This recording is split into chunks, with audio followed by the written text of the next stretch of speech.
মানুষের স্বভাব হলো যে সে সবসময় নিজে বলতে চায়, কারুর কথা শুনতে চায় না। কিন্তু তার এই স্বভাব তাকে এক বিশাল বড় জ্ঞানের থেকে দূরে সরিয়ে রাখে, সামনের মানুষের ব্যক্তিত্বের জ্ঞানের থেকে দূরে। তাই যদি আপনি কাউকে চিনতে চান, কাউকে বুঝতে চান, তাকে থামাবেন না, শুধু বলতে দিন। কারণ একজন ব্যক্তির ব্যক্তিত্ব লুকিয়ে থাকে তার কথার মধ্যে, আর তার আসল পরিচয় লুকিয়ে থাকে তার শব্দের পেছনে। বলতে দিন, আস্তে আস্তে আপনি সব বুঝতে পারবেন। এটাই তফাৎ হলো একজন সাধারণ মানব আর একজন মহামানবের মধ্যে। এক যে কাউকে বলতে দেয় না, আর এক যে সবার কথা শুনে। তাহলে সিদ্ধান্ত আপনার, আপনি কি সাধারণ হতে চান না অসাধারণ? কারণ এই ভবিষ্যৎ আপনার। রাধা রাধা। ভাগ্য, সময় ও কর্ম। দেখতে গেলে আমরা সবাই এই তিনটি শব্দের সাথে খুব ভালোভাবে পরিচিত। হয়তো আমাদের জীবনে আমরা এই তিনটি শব্দের প্রয়োগ অবশ্যই করে থাকি। দেখতে গেলে এই বিষয়ে প্রত্যেক ব্যক্তির দৃষ্টিভঙ্গি আলাদা। কেউ বলে সময়ই হলো সেই মাধ্যম যা ভাগ্য বানায়, কেউ বলে ভাগ্যই হলো সেই যা সময়কে বদলে দেয়, কেউ বলে ভাগ্য এবং কর্ম এই দুই একই দাঁড়িপাল্লার দুই দিক। যদি আপনাকে সত্যিটা বোঝায় তাহলে ঠিক এইভাবে বোঝাবে। মনুষ্য জন্ম লাভ করা, মানুষ রূপে জন্মগ্রহণ করা, এটি ভাগ্যের হাতে থাকে। মৃত্যুকে প্রাপ্তি করা সময়ের হাতে থাকে। এই দুটি আমাদের হাতে নেই। কিন্তু মৃত্যুর পরেও চিরকালের জন্য অমর হয়ে থাকা, লোকের হৃদয়ে বসবাস করা, এটি অবশ্যই আমাদের হাতে আছে। আর এই আমরা অর্জন করতে পারি শুধুমাত্র আমাদের কর্মের দ্বারা। অর্থাৎ কর্মই হলো সব কিছুর আধার। তাহলে এর থেকে কখনো বিচলিত হবেন না। শ্রেষ্ঠ কাজটা করতে থাকুন আর আমার সাথে ভালোবেসে বলুন, রাধা রাধা। সাফল্য, সাফল্য এই পৃথিবীতে কে না পেতে চান? প্রত্যেক মানুষ চান যেন সাফল্য নিজে এসে তার কাছে ধরা দেয়। এবার সাফল্য তাদের কাছে এসে ধরা দেয় যারা নিজের পা ধরাতলে রেখে চলেন, যারা স্বপ্নের জগতে বিচরণ না করে বাস্তবের মাটিতে পা রেখে চলেন এবং তাও দৃঢ়তার সাথে। সাফল্য তারা পান না যারা বাড়িতে বসে বসে শুধু স্বপ্ন দেখেন। সাফল্য নিজে থেকে তাদের কাছেই আসে যারা নিরন্তর চেষ্টা করেন, যারা পরিশ্রম করেন আর নিজের এই জীবনকে অন্যের কাছে সফল করে দেখান।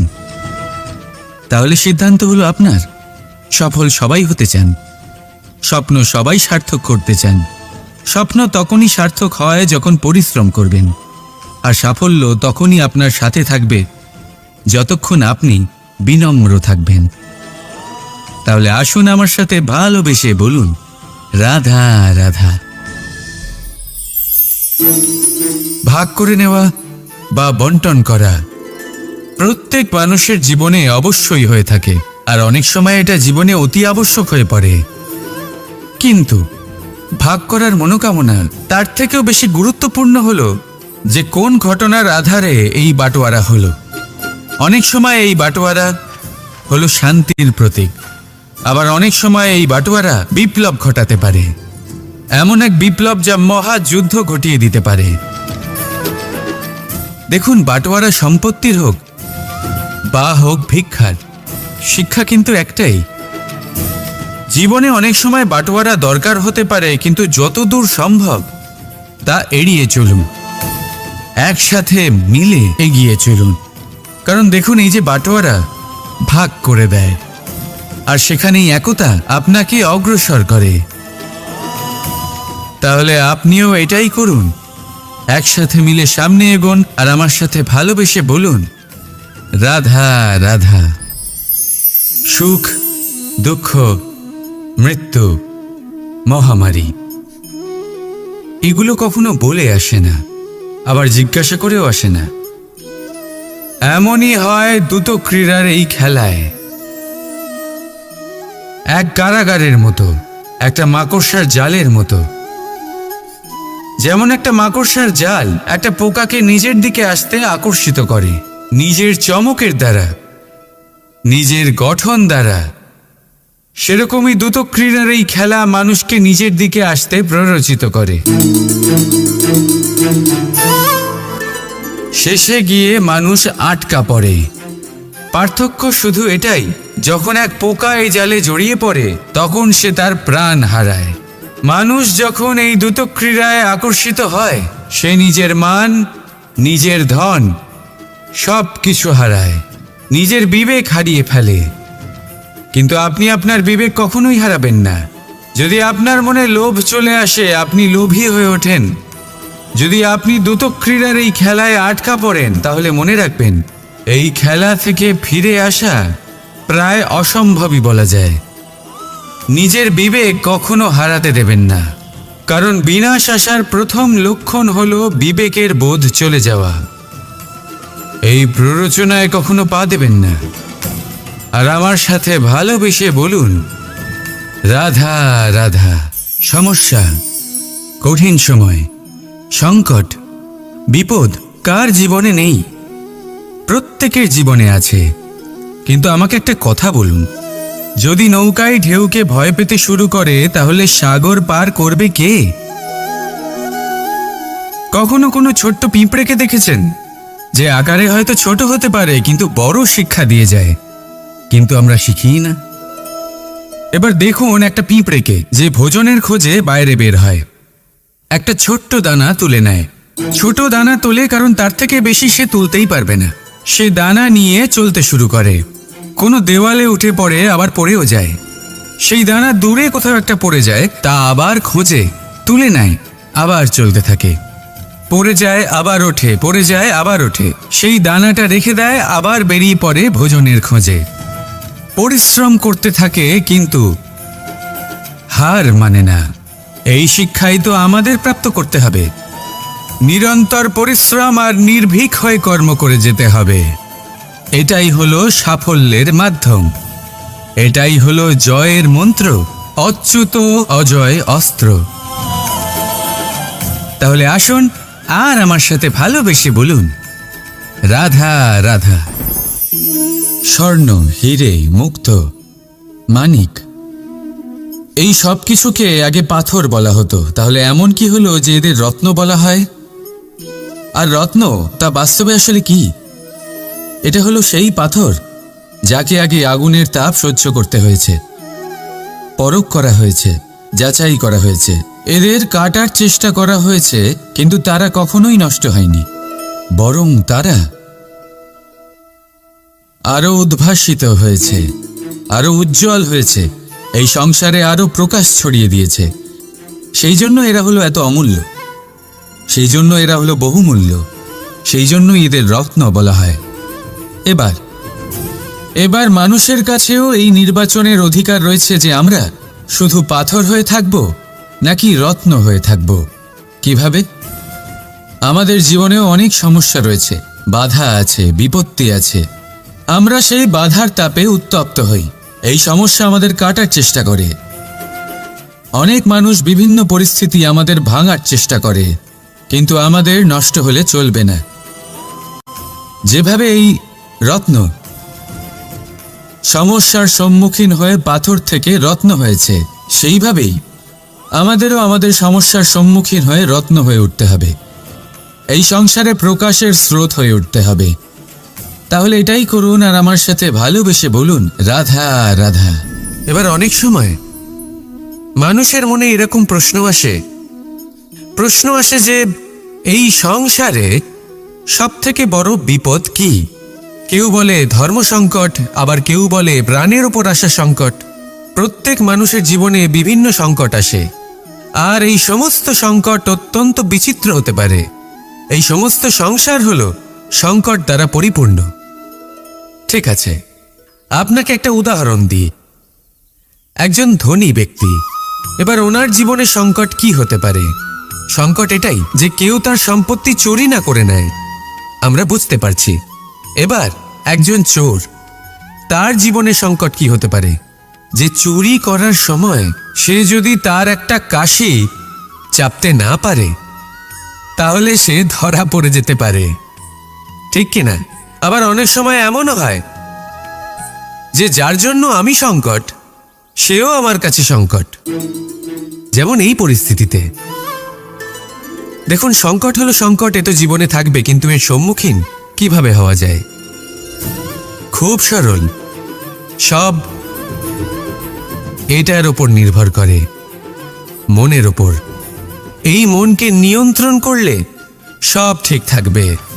এবার যদি ধনী ব্যক্তি মনকে নিয়ন্ত্রণ করে ফেলেন, নিজের অর্থের ব্যবহার শুভ কাজের জন্য, সমাজের সেবার জন্য বিকাশ করতে করেন, ওই অর্থকে একত্রিত করে না রাখেন, তাহলে চুরির সমস্যা, এই সংকট সেখানেই কেটে যাবে। এবার যদি কথা বলি সেই চোরের, তাহলে চোর যদি নিজের মনকে সংযত করে নেয়, যদি নিজের কর্মকে নিয়ন্ত্রণ করতে পারে, তাহলে এমন কোনো স্বর নেই, এমন কোনো স্বর নেই যা ওকে ধরা পড়তে বাধ্য করবে।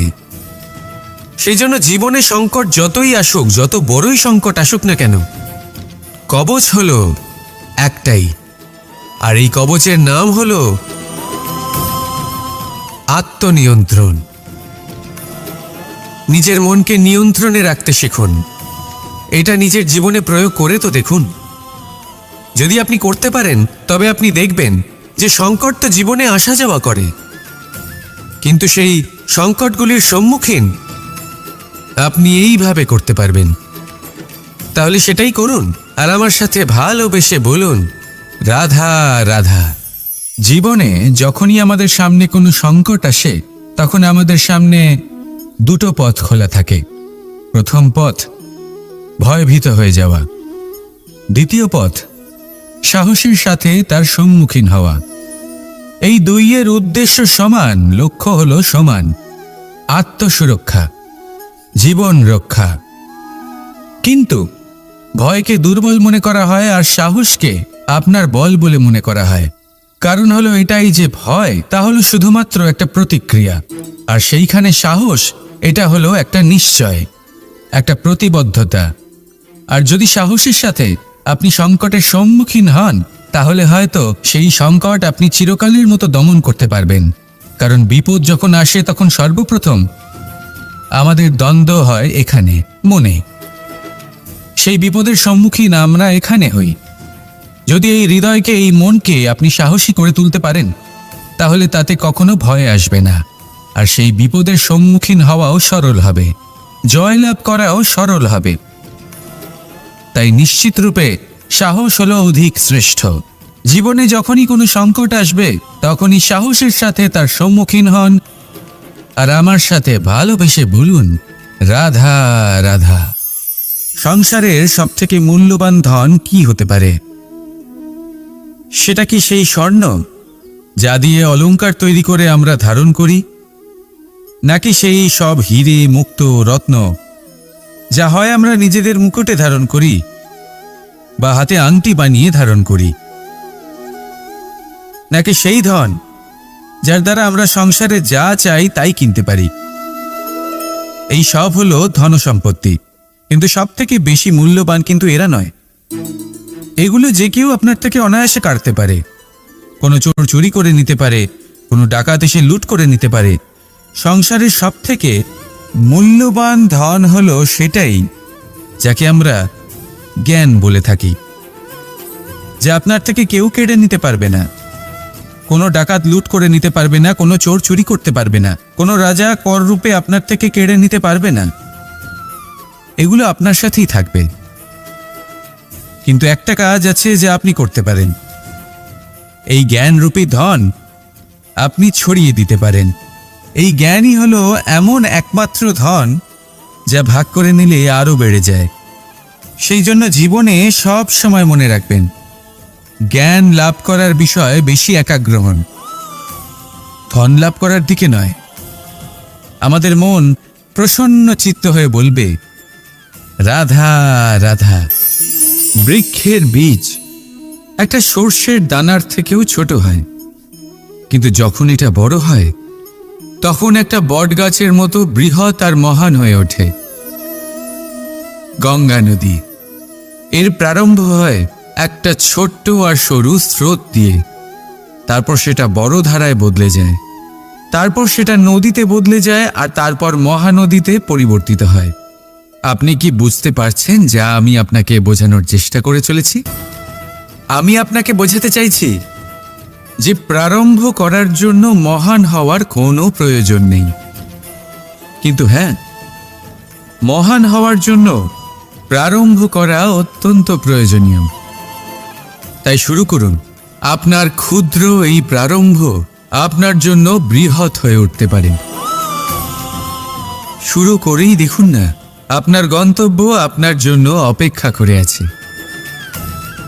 রাধা রাধা। পরীক্ষা এমন এক ব্যবস্থা যেখানে আমাকে, আপনাকে, সকলকে কখনো না কখনো অংশগ্রহণ করতেই হয়। মনে করুন নিজের বাল্যকাল। আপনি পরীক্ষা দিতে বসেছেন। তাদের মধ্যে কিছু বালক এমন হয় যারা সারা বছর পরিশ্রম করে, পড়াশোনা করে, মন দিয়ে পরীক্ষা দেয়। কিন্তু কিছু বালক এমন হয় যারা নিজের আশেপাশে বসে থাকা বালকদের নকল করে আর পরীক্ষায় কৃতকার্যও হয়ে যায়। খুব খারাপ লাগে এটা ভেবে যে কেউ বিনা পরিশ্রমে পরীক্ষায় কৃতকার্য কি করে হতে পারে। কিন্তু মনে রাখবেন, যারা নকল করেন তারা পরীক্ষায় কৃতকার্য অবশ্যই হয়ে যান, কিন্তু সফল, কারণ আমরা এক বিশেষ কথা ভুলে যাই যে প্রত্যেক মানুষের ব্যক্তিত্ব আলাদা হয়। আপনি অন্যদের নকল করে নিজের জীবন অতিবাহিত করতেই পারেন, কিন্তু যদি নিজের জীবনে সাফল্য লাভ করতে হয়, যদি নিজের জীবনে আনন্দ পেতে হয়, তাহলে মনে রাখবেন নিজের প্রশ্নগুলোর উত্তর জীবনে নিজেকেই খুঁজে বের করতে হবে। রাধা রাধা। মানুষ যখন সাফল্য অর্জন করে তখন তার মধ্যে জাগে অহংকার, আর এই সময় মানুষ সচরাচর একটা কথা ভুলে যায়, নত হতে। সে ভাবে যে আমি কারোর সামনে কেন নত হব। আর এটা এই কারণে হয় কারণ মানুষ এক গুরুত্বপূর্ণ কথা ভুলে যায়, যে এই সংসারে, এই জীবনে সে যা অর্জন করেছে নত হয়েই অর্জন করেছে। বাল্যকালে সে হাঁটতে শিখেছে এই মাটির কাছে নত হয়ে, পড়ে। বড়দের আশীর্বাদ নিয়েছে নত হয়ে। ফসল কাটার জন্য চাষিকে নত হতে হয়, কুয়ো থেকে জল তোলার জন্য কলসিকে নত হতে হয়। ঈশ্বরের থেকে আশীর্বাদ পেতে হলে তার কাছে মাথা নত করতে হয়। ঝড়ের মধ্যে গাছ সুরক্ষিত থাকে কি করে? নত হও। সম্মান কি করে অর্জন করা যায়? নত হও।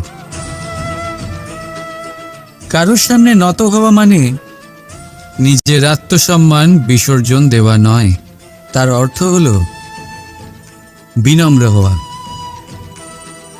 আমরা মানুষ, আর ওই আকাশের উচ্চতায় পৌঁছানোর জন্য আমাদের কোনো পাখির মতো ডানার প্রয়োজন নেই। শুধু যত নত হবেন ততটাই উপরে উঠবেন।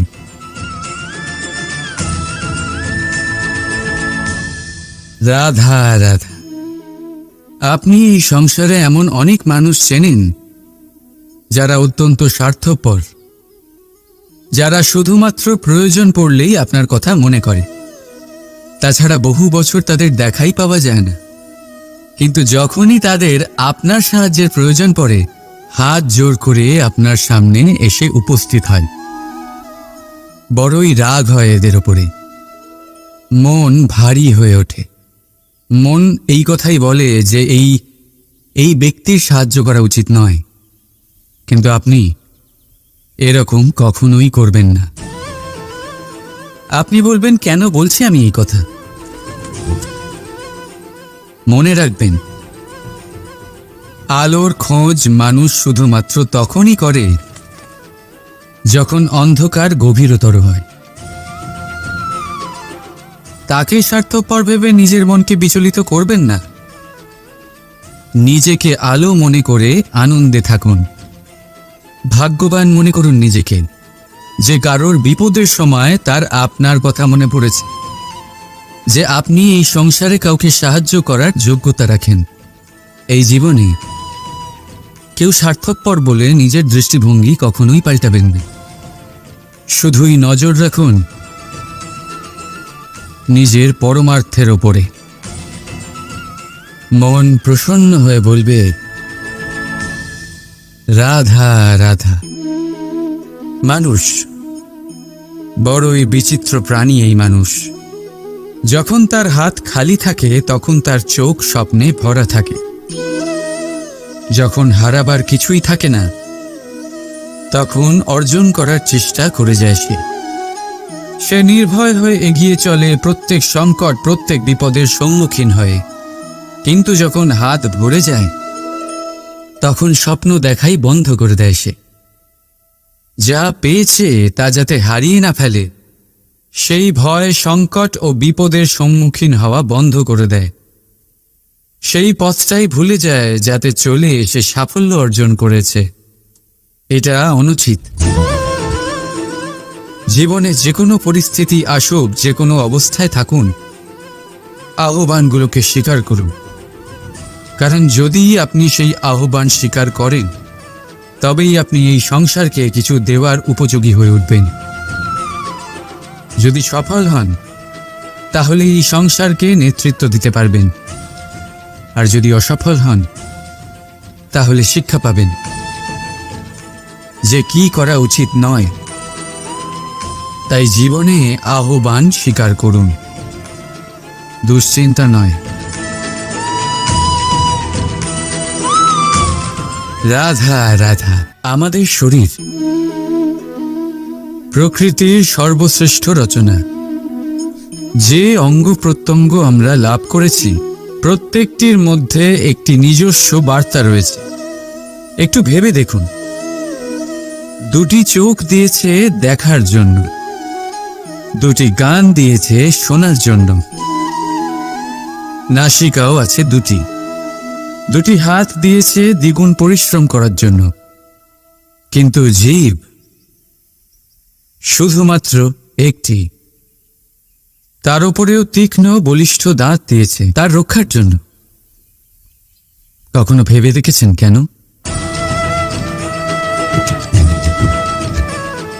কারণ শব্দ আর শব্দের প্রয়োগ মানুষের সবচেয়ে বড় অস্ত্র, যার প্রয়োগ যত ভেবেচিন্তে করা যায় মানুষ তার জীবনে ততটাই উপরে উঠতে পারে।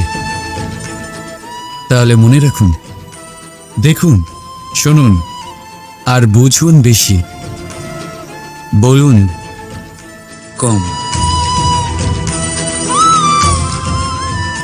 রাধা রাধা। মানুষের স্বভাব হলো যে সে সবসময় নিজে বলতে চায়, কারুর কথা শুনতে চায় না। কিন্তু তার এই স্বভাব তাকে এক বিশাল বড় জ্ঞানের থেকে দূরে সরিয়ে রাখে, সামনের মানুষের ব্যক্তিত্বের জ্ঞানের থেকে দূরে। তাই যদি আপনি কাউকে চিনতে চান, কাউকে বুঝতে চান, তাকে থামাবেন না, শুধু বলতে দিন। কারণ একজন ব্যক্তির ব্যক্তিত্ব লুকিয়ে থাকে তার কথার মধ্যে, আর তার আসল পরিচয় লুকিয়ে থাকে তার শব্দের পেছনে। বলতে দিন, আস্তে আস্তে আপনি সব বুঝতে পারবেন। এটাই তফাৎ হলো একজন সাধারণ মানব আর একজন মহামানবের মধ্যে। এক যে কাউকে বলতে দেয় না, আর এক যে সবার কথা শুনে। তাহলে সিদ্ধান্ত আপনার, আপনি কি সাধারণ হতে চান না অসাধারণ? কারণ এই ভবিষ্যৎ আপনার। রাধা রাধা। ভাগ্য, সময় ও কর্ম। দেখতে গেলে আমরা সবাই এই তিনটি শব্দের সাথে খুব ভালোভাবে পরিচিত। হয়তো আমাদের জীবনে আমরা এই তিনটি শব্দের প্রয়োগ অবশ্যই করে থাকি। দেখতে গেলে এই বিষয়ে প্রত্যেক ব্যক্তির দৃষ্টিভঙ্গি আলাদা। কেউ বলে সময়ই হলো সেই মাধ্যম যা ভাগ্য বানায়, কেউ বলে ভাগ্যই হলো সেই যা সময়কে বদলে দেয়, কেউ বলে ভাগ্য এবং কর্ম এই দুই একই দাঁড়িপাল্লার দুই দিক। যদি আপনাকে সত্যিটা বোঝায় তাহলে ঠিক এইভাবে বোঝাবে, মনুষ্য জন্ম লাভ করা, মানুষ রূপে জন্মগ্রহণ করা এটি ভাগ্যের হাতে থাকে। মৃত্যুকে প্রাপ্তি করা সময়ের হাতে থাকে। এই দুটি আমাদের হাতে নেই। কিন্তু মৃত্যুর পরেও চিরকালের জন্য অমর হয়ে থাকা, লোকের হৃদয়ে বসবাস করা, এটি অবশ্যই আমাদের হাতে আছে। আর এই আমরা অর্জন করতে পারি শুধুমাত্র আমাদের কর্মের দ্বারা।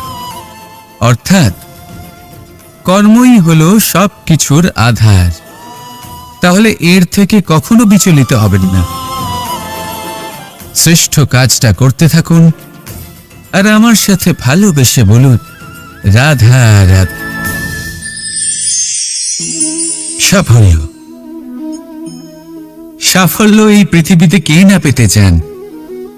প্রত্যেক মানুষ চান যেন সাফল্য নিজে এসে তার কাছে ধরা দেয়।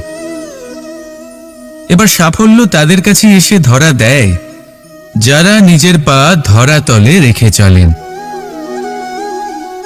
যারা স্বপ্নের জগতে বিচরণ না করে বাস্তবের মাটিতে পা রেখে চলেন এবং তাও দৃঢ়তার সাথে। সাফল্য তারা পান না যারা বাড়িতে বসে বসে শুধু স্বপ্ন দেখেন। সাফল্য নিজে থেকে তাদের কাছেই আসে যারা নিরন্তর চেষ্টা করেন, যারা পরিশ্রম করেন আর নিজের এই জীবনকে অন্যের কাছে সফল করে দেখান। তাহলে সিদ্ধান্ত হলো আপনার। সফল সবাই হতে চান, স্বপ্ন সবাই সার্থক করতে চান। স্বপ্ন তখনই সার্থক হয় যখন পরিশ্রম করবেন, আর সাফল্য তখনই আপনার সাথে থাকবে যতক্ষণ আপনি বিনম্র থাকবেন। তাহলে আসুন আমার সাথে ভালোবেসে বলুন রাধা রাধা। ভাগ করে নেওয়া বা বন্টন করা প্রত্যেক মানুষের জীবনে অবশ্যই হয়ে থাকে, আর অনেক সময় এটা জীবনে অতি আবশ্যক হয়ে পড়ে। কিন্তু ভাগ করার মনোকামনা তার থেকেও বেশি গুরুত্বপূর্ণ হলো যে কোন ঘটনার আধারে এই বাটোয়ারা হলো। অনেক সময় এই বাটোয়ারা হলো শান্তির প্রতীক, আবার অনেক সময় এই বাটোয়ারা বিপ্লব ঘটাতে পারে, এমন এক বিপ্লব যা মহাযুদ্ধ ঘটিয়ে দিতে পারে।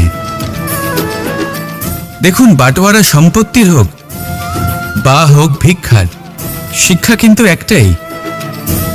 জীবনে অনেক সময় বাটোয়ারা দরকার হতে পারে, কিন্তু যতদূর সম্ভব তা এড়িয়ে চলুন, একসাথে মিলে এগিয়ে চলুন। কারণ দেখুন, এই যে বাটোয়ারা ভাগ করে দেয়, আর সেখানেই একতা আপনাকে অগ্রসর করে। তাহলে আপনিও এটাই করুন, একসাথে মিলে সামনে এগোন আর আমার সাথে ভালোবেসে বলুন রাধা রাধা। সুখ, দুঃখ, মৃত্যু, মহামারী এগুলো কখনো বলে আসে না, আবার জিজ্ঞাসা করেও আসে না। এমনই হয় দ্রুত ক্রীড়ার এই খেলায়। এক কারাগারের মতো, একটা মাকড়সার জালের মতো।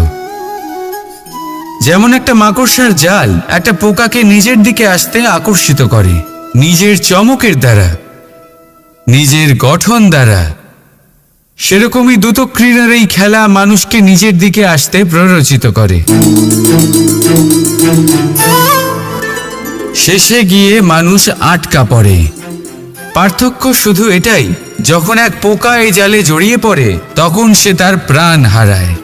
মানুষ যখন এই দ্রুত ক্রীড়ায় আকর্ষিত হয়, সে নিজের মান, নিজের ধন সব কিছু হারায়, নিজের বিবেক হারিয়ে ফেলে। কিন্তু আপনি আপনার বিবেক কখনোই হারাবেন না। যদি আপনার মনে লোভ চলে আসে, আপনি লোভী হয়ে ওঠেন। যদি আপনি দ্রুত ক্রীড়ার এই খেলায় আটকা পড়েন, তাহলে মনে রাখবেন এই খেলা থেকে ফিরে আসা প্রায় অসম্ভবই বলা যায়। নিজের বিবেক কখনো হারাতে দেবেন না, কারণ বিনাশ আসার প্রথম লক্ষণ হলো বিবেকের বোধ চলে যাওয়া। এই প্ররোচনায় কখনো পা দেবেন না। আর আমার সাথে ভালোবেসে বলুন, রাধা রাধা। সমস্যা, কঠিন সময়, সংকট, বিপদ কার জীবনে নেই? প্রত্যেকের জীবনে আছে। কিন্তু আমাকে একটা কথা বলুন, যদি নৌকায় ঢেউকে ভয় পেতে শুরু করে তাহলে সাগর পার করবে কে? কখনো কোনো ছোট্ট পিঁপড়েকে দেখেছেন, যে আকারে হয়তো ছোট হতে পারে কিন্তু বড় শিক্ষা দিয়ে যায়? কিন্তু আমরা শিখি না। এবার দেখুন একটা পিঁপড়েকে, যে ভোজনের খোঁজে বাইরে বের হয়, একটা ছোট্ট দানা তুলে নেয়। ছোট দানা তোলে কারণ তার থেকে বেশি সে তুলতেই পারবে না। সে দানা নিয়ে চলতে শুরু করে, কোনো দেওয়ালে উঠে পড়ে, আবার পড়েও যায়। সেই দানা দূরে কোথাও একটা পড়ে যায়, তা আবার খোঁজে, তুলে নেয়, আবার চলতে থাকে। পড়ে যায় আবার ওঠে, পড়ে যায় আবার ওঠে। সেই দানাটা রেখে দেয়, আবার বেরিয়ে পড়ে ভোজনের খোঁজে। পরিশ্রম করতে থাকে কিন্তু হার মানে না। এই শিক্ষাই তো আমাদের প্রাপ্ত করতে হবে। নিরন্তর পরিশ্রম আর নির্ভীক হয়ে কর্ম করে যেতে হবে। এটাই হলো সাফল্যের মাধ্যম, এটাই হলো জয়ের মন্ত্র, অচ্যুত অজয় অস্ত্র। তাহলে আসুন আর আমার সাথে ভালোবেসে বলুন, রাধা রাধা। স্বর্ণ, হিরে, মুক্ত, মানিক, এই সব কিছুকে আগে পাথর বলা হতো। তাহলে এমন কি হলো যে এদের রত্ন বলা হয়? আর রত্ন তা বাস্তবে আসলে কি? এটা হলো সেই পাথর যাকে আগে আগুনের তাপ সহ্য করতে হয়েছে, পরখ করা হয়েছে, যাচাই করা হয়েছে, এদের কাটার চেষ্টা করা হয়েছে, কিন্তু তারা কখনোই নষ্ট হয়নি, বরং তারা আরো উদ্ভাসিত হয়েছে, আরো উজ্জ্বল হয়েছে, এই সংসারে আরো প্রকাশ ছড়িয়ে দিয়েছে। সেই জন্য এরা হলো এত অমূল্য, সেই জন্য এরা হলো বহুমূল্য, সেই জন্য এদের রত্ন বলা হয়। এবার মানুষের কাছেও এই নির্বাচনের অধিকার রয়েছে যে আমরা শুধু পাথর হয়ে থাকব নাকি রত্ন হয়ে থাকব। কিভাবে? আমাদের জীবনেও অনেক সমস্যা রয়েছে, বাধা আছে, বিপত্তি আছে। আমরা সেই বাধার তাপে উত্তপ্ত হই, এই সমস্যা আমাদের কাটার চেষ্টা করে। অনেক মানুষ বিভিন্ন পরিস্থিতি আমাদের ভাঙার চেষ্টা করে, কিন্তু আমাদের নষ্ট হলে চলবে না। যেভাবে এই রত্ন সমস্যার সম্মুখীন হয়ে পাথর থেকে রত্ন হয়েছে, সেইভাবেই আমাদেরও আমাদের সমস্যার সম্মুখীন হয়ে রত্ন হয়ে উঠতে হবে। এই সংসারে প্রকাশের স্রোত হয়ে উঠতে হবে। তাহলে এটাই করুন আর আমার সাথে ভালোবেসে বলুন, রাধা রাধা। এবার অনেক সময় মানুষের মনে এরকম প্রশ্ন আসে যে এই সংসারে সবথেকে বড় বিপদ কি? কেউ বলে ধর্ম সংকট, আবার কেউ বলে প্রাণের উপর আসা সংকট। প্রত্যেক মানুষের জীবনে বিভিন্ন সংকট আসে, আর এই সমস্ত সংকট অত্যন্ত বিচিত্র হতে পারে। এই সমস্ত সংসার হলো সংকট দ্বারা পরিপূর্ণ। ঠিক আছে, আপনাকে একটা উদাহরণ দিই। একজন ধনী ব্যক্তি, এবার ওনার জীবনে সংকট কি হতে পারে? সংকট এটাই যে কেউ তার সম্পত্তি চুরি না করে নেয়, আমরা বুঝতে পারছি। এবার একজন চোর, তার জীবনে সংকট কি হতে পারে? যে চুরি করার সময় সে যদি তার একটা কাশি চাপতে না পারে, তাহলে সে ধরা পড়ে যেতে পারে, ঠিক কিনা? আবার অনেক সময় এমনও হয় যে যার জন্য আমি সংকট, সেও আমার কাছে সংকট। যেমন এই পরিস্থিতিতে দেখুন, সংকট হলো সংকট, এ তো জীবনে থাকবে, কিন্তু এর সম্মুখীন কিভাবে হওয়া যায়? খুব সরল, সব এটার উপর নির্ভর করে, মনের উপর। এই মনকে নিয়ন্ত্রণ করলে সব ঠিক থাকবে। এবার যদি ধনী ব্যক্তি মনকে নিয়ন্ত্রণ করে ফেলেন, নিজের অর্থের ব্যবহার শুভ কাজের জন্য, সমাজের সেবার জন্য বিকাশ করতে করেন, ওই অর্থকে একত্রিত করে না রাখেন, তাহলে চুরির সমস্যা, এই সংকট সেখানেই কেটে যাবে। এবার যদি কথা বলি সেই চোরের, তাহলে চোর যদি নিজের মনকে সংযত করে নেয়, যদি নিজের কর্মকে নিয়ন্ত্রণ করতে পারে, তাহলে এমন কোনো স্বর নেই, এমন কোনো স্বর নেই যা ওকে ধরা পড়তে বাধ্য করবে। সেই জন্য জীবনে সংকট যতই আসুক, যত বড়ই সংকট আসুক না কেন, কবচ হলো একটাই, আর এই কবচের নাম হলো আত্মনিয়ন্ত্রণ। নিজের মনকে নিয়ন্ত্রণে রাখতে শিখুন। এটা নিজের জীবনে প্রয়োগ করে তো দেখুন। যদি আপনি করতে পারেন তবে আপনি দেখবেন যে সংকট তো জীবনে আসা যাওয়া করে, কিন্তু সেই সংকটগুলির সম্মুখীন আপনি এইভাবে করতে পারবেন। তাহলে সেটাই করুন, আর আমার সাথে ভালোবেসে বলুন, রাধা রাধা। জীবনে যখনই আমাদের সামনে কোনো সংকট আসে, তখন আমাদের সামনে দুটো পথ খোলা থাকে। প্রথম পথ ভয়ভীত হয়ে যাওয়া, দ্বিতীয় পথ সাহসের সাথে তার সম্মুখীন হওয়া।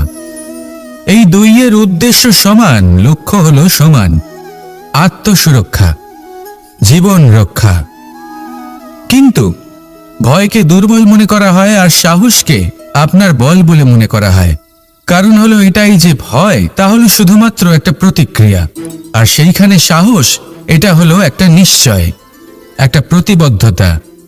আর যদি সাহসের সাথে আপনি সংকটের সম্মুখীন হন, তাহলে হয়তো সেই সংকট আপনি চিরকালের মতো দমন করতে পারবেন। কারণ বিপদ যখন আসে তখন সর্বপ্রথম আমাদের দ্বন্দ্ব হয় এখানে, মনে। সেই বিপদের সম্মুখীন আমরা এখানে হই। যদি এই হৃদয়কে, এই মনকে আপনি সাহসী করে তুলতে পারেন, তাহলে তাতে কখনো ভয় আসবে না, আর সেই বিপদের সম্মুখীন হওয়াও সরল হবে, জয়লাভ করাও সরল হবে। তাই নিশ্চিত রূপে সাহস হলো অধিক শ্রেষ্ঠ। জীবনে যখনই কোনো সংকট আসবে, তখনই সাহসের সাথে তার সম্মুখীন হন, আর আমার সাথে ভালোবেসে বলুন, রাধা রাধা। সংসারের সবথেকে মূল্যবান ধন কি হতে পারে? সেটা কি সেই স্বর্ণ যা দিয়ে অলংকার তৈরি করে আমরা ধারণ করি, নাকি সেই সব হিরে, মুক্ত, রত্ন যা হয় আমরা নিজেদের মুকুটে ধারণ করি বা হাতে আংটি বানিয়ে ধারণ করি, নাকি সেই ধন যার দ্বারা আমরা সংসারে যা চাই তাই কিনতে পারি? এই সব হলো ধন সম্পত্তি, কিন্তু সব থেকে বেশি মূল্যবান কিন্তু এরা নয়। এগুলো যে কেউ আপনার থেকে অনায়াসে কাটতে পারে। কোনো চোর চুরি করে নিতে পারে, কোনো ডাকাত এসে লুট করে নিতে পারে। সংসারের সব থেকে মূল্যবান ধন হলো সেটাই যাকে আমরা জ্ঞান বলে থাকি, যা আপনার থেকে কেউ কেড়ে নিতে পারবে না। কোনো ডাকাত লুট করে নিতে পারবে না, কোনো চোর চুরি করতে পারবে না, কোনো রাজা কর রূপে আপনার থেকে কেড়ে নিতে পারবে না। এগুলো আপনার সাথেই থাকবে। কিন্তু একটা কাজ আছে যা আপনি করতে পারেন। এই জ্ঞানরূপী ধন আপনি ছড়িয়ে দিতে পারেন। এই জ্ঞানই হলো এমন একমাত্র ধন যা ভাগ করে নিলে আরো বেড়ে যায়। সেই জন্য জীবনে সব সময় মনে রাখবেন, জ্ঞান লাভ করার বিষয়ে বেশি একাগ্র হন, ধন লাভ করার দিকে নয়। আমাদের মন প্রসন্ন চিত্ত হয়ে বলবে, রাধা রাধা। বৃক্ষের বীজ একটা সর্ষের দানার থেকেও ছোট হয়, কিন্তু যখন এটা বড় হয় তখন একটা বট গাছের মতো বৃহৎ আর মহান হয়ে ওঠে। গঙ্গা নদী, এর প্রারম্ভ হয় একটা ছোট্ট আর সরু স্রোত দিয়ে, তারপর সেটা বড় ধারায় বদলে যায়, তারপর সেটা নদীতে বদলে যায়, আর তারপর মহানদীতে পরিবর্তিত হয়। আপনি কি বুঝতে পারছেন যা আমি আপনাকে বোঝানোর চেষ্টা করে চলেছি? আমি আপনাকে বোঝাতে চাইছি যে প্রারম্ভ করার জন্য মহান হওয়ার কোনো প্রয়োজন নেই, কিন্তু হ্যাঁ, মহান হওয়ার জন্য প্রারম্ভ করা অত্যন্ত প্রয়োজনীয়। তাই শুরু করুন। আপনার ক্ষুদ্র এই প্রারম্ভ আপনার জন্য বৃহৎ হয়ে উঠতে পারে। শুরু করেই দেখুন না, আপনার গন্তব্য আপনার জন্য অপেক্ষা করে আছে। রাধা রাধা।